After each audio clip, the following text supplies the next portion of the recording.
Let's talk frankly. Letters to influential South Africans about the state of our nation. It's a satirical and tongue-in-cheek publication.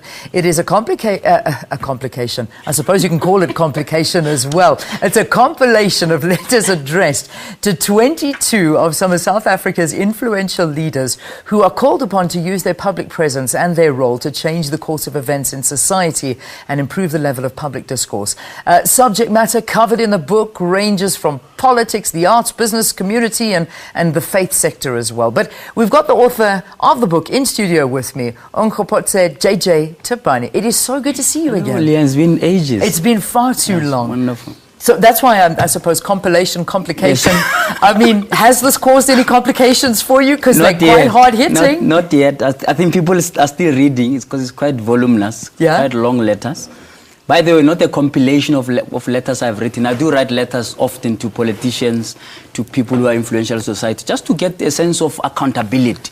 You know, if a minister does something strange, you know, can a citizen write to that minister and say, Minister, would you mind explaining yourself? And I think that's really, this is firstly the first reason I wrote this book. The second reason is the whole issue of the culture of debate that is dying.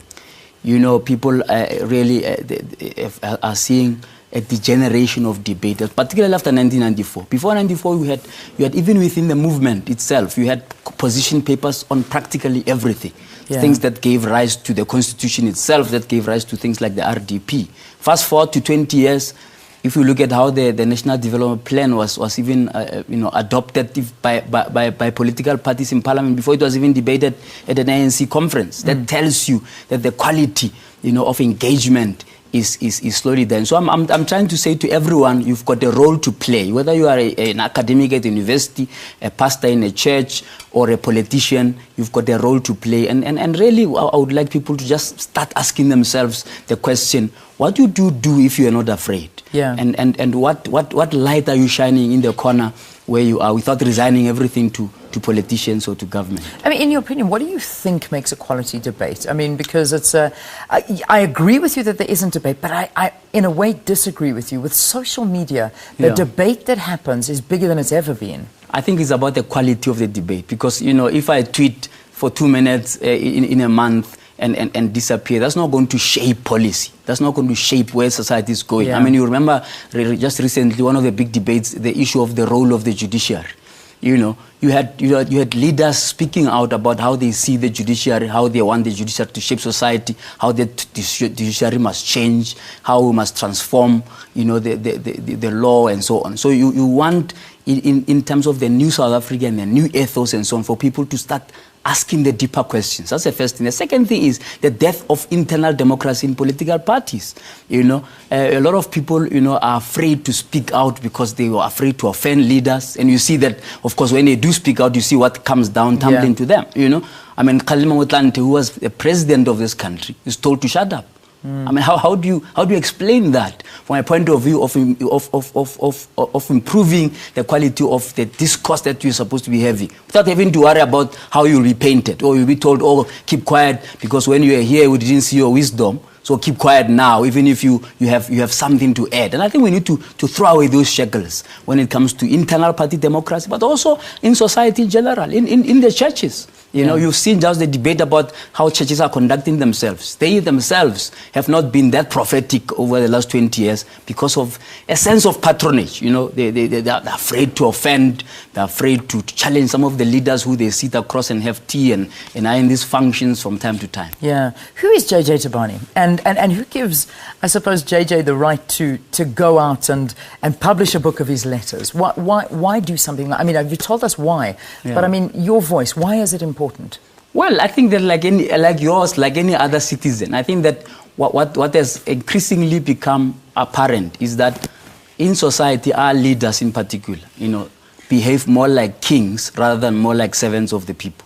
So you don't need to have a big title or a big role in society and so on to be able to say to somebody like Malusi Gigaba, but why are you doing this with tourism statistics? Must I wait maybe to go to my branch and ask him to come there to ask and understand why he would do what he did?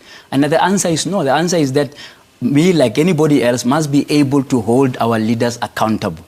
right? And part of doing that is to speak out about things that you don't like. Nobody should be above criticism, right? And I believe that, you know, particularly in my own career, I've not really hesitated to speak out if I think something is not right or is not. The other thing is that I think we don't laugh at each other, ourselves enough.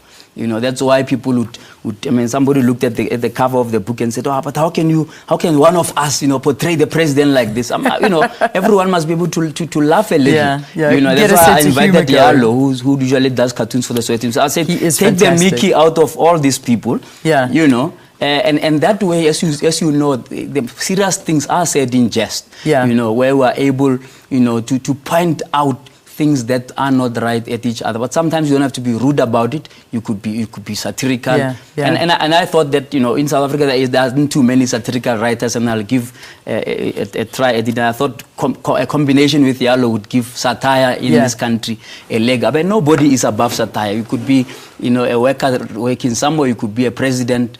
I don't believe that anybody is. And you'll still get it. Well, listen, this is a book that JJ Thabane has written, Nonkoposto JJ Thabane. It's called Let's Talk Frankly. There are letters to a lot of influential South Africans, from Gwede Mantashe, Helen Zille, Julius Malema, Mampile Rampile, Bladen Zamande, Steve Hofmeyer, you name it. I'm going to read two sentences as I take you into an ad break, two opening letters. This is to Steve Hofmeyer from JJ. Before I speak frankly to you, I thought I'd look at a few of your shenanigans and just get them out of the way. So that's how the letter begins, and you can only imagine where it goes from there. And then this one to Dear Nkosazana Dlamini Zuma. I'm sure your stint in Addis Ababa has been an interesting one so far. And I don't have to ask whether you have discovered some good shopping centers from which to add to your collection of colorful African garments.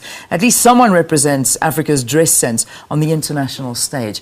And that's probably the nicest part of the letter. And then it just carries on from there. And then you got to read the president's letter. That's right at the end. Listen, JJ, if anything, it'll get us talking, it'll get us laughing, and it'll get us thinking. Absolutely. Thank you for coming in. Thank you for inviting me. Absolute pleasure. So, bookstores around the country, no doubt? Yes, everywhere. It's already bestseller at Exclusive Books. Fantastic. CNA, you can get it there. And I look forward to feedback. Nice. And really regenerating this culture of debate. Exactly. Get that debate. Great holiday reading. You can read like 2 letters at a time and then, you know, pick up the book again.